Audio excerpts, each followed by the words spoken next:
soprattutto durante la seconda guerra mondiale, noi l'abbiamo tramandato, estrapolato, codificato e l'abbiamo fatto diventare attività sportiva. Prego maestri!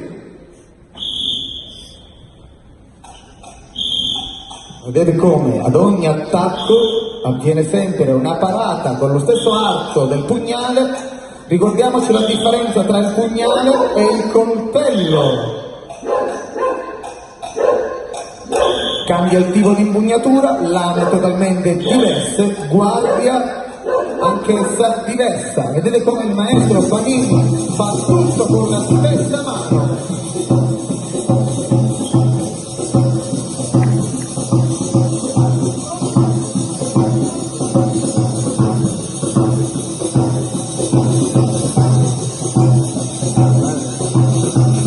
Vedete l'ingroppata.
Grazie, un applauso per i nostri atleti e grazie all'ASI che ci ha dato la possibilità di farci conoscere. Grazie maestro. No, grazie Salvatore, grazie a voi.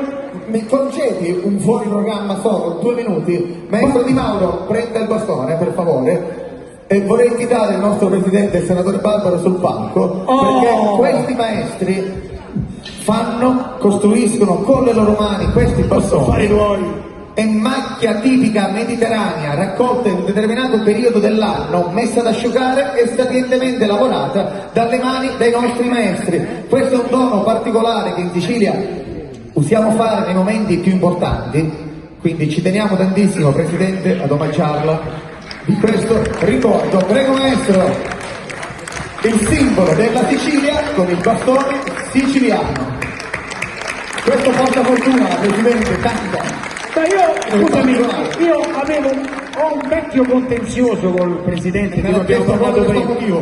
Gliene dato per questo. Vabbè, ci ha vinto 30 anni fa, può fare vincere. Esatto, voleva super vincere. Grazie Presidente. Signori, grazie, accomodiamoci. Grazie. Bastone, coltello siciliano e pugnale. Grazie. Italiano. Grazie, complimenti, ancora un grande applauso. E devo dire... aspetta, no, io mi tolgo, devo fare il saluto col coltello qua. Grazie Salvatore, complimenti, grazie. E devo dire la verità, io insomma, grazie. Io diciamo è qualche anno che seguo lo sport